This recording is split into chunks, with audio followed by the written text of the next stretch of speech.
दोस्तों, महाभारत काल में जब भी महामहिम नामक शब्द का हमारे समक्ष उपयोग होता है तब हमारे ध्यान में स्वयं पितामह भीष्म की ही छवि बनती है, क्योंकि हम जानते हैं कि महाभारत के संपूर्ण काल में पितामह भीष्म ही महामहिम की उपाधि हासिल किए थे। आप सभी को बता दें कि पितामह भीष्म वास्तविक रूप में एक दिव्य पुरुष थे, एक दिव्य पुरुषार्थ थे जो परम प्रतिज्ञा को संपूर्ण करने के लिए अपने संपूर्ण जीवन को निछावर किया। महाभारत युद्ध में वे यह जानते हुए कि उनकी ओर पराजय है, फिर भी अपने कर्तव्य और प्रण पर अड़े रहकर उन्होंने युद्ध किया, देवलोक को प्राप्त हुए। यह भी जानकारी दे दे कि उनके पास भी दिव्य दृष्टि थी जो वास्तविक रूप में भगवान श्री कृष्ण को भी जानते थे। इसके अलावा हम आप सबको बता दें कि पितामह भीष्म जो भगवान श्री कृष्ण के परम भक्त थे, उनके पास दिव्य दृष्टि थी। वे जानते थे कि स्वयं भगवान श्री कृष्ण कौन है। अब इस बीच सवाल यह उत्पन्न होता है कि क्या महाभारत युद्ध के दौरान वे जानते थे कि अर्जुन की ध्वजा में हनुमान जी भी विराजमान हैं? क्या वे वास्तविक रूप में हनुमान जी से मिले थे?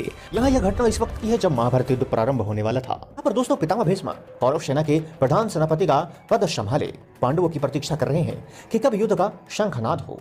और तभी उधर अर्जुन का रथ, जिसमें स्वयं वासुदेव श्री कृष्ण सारथी रूप में पदासीन है, और अर्जुन जो कि अपने गांडी को हाथ में लहराते हुए कुरुक्षेत्र की ओर आ रहा है। यहाँ पर भगवान श्री कृष्ण को उत्साह के रूप में देख पितामह भीष्म अत्यंत गदगद और प्रसन्नता पूर्वक उनका अभिवादन करते हैं तथा उन्हें सत सत नमस्कार करते हैं।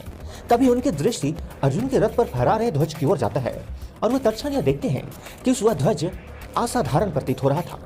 अब यहाँ पर हम आप सभी को एक बात और स्मरण करा दें कि पितामह भीष्म उन महापुरुषों में से एक थे जिनके पास दिव्य चक्षु था, जो दिव्य दृष्टि के माध्यम से वास्तविक रूप को देख सकते थे, जो इस माया रूपी बंधन से भी ऊपर की दृष्टि देख सकते थे।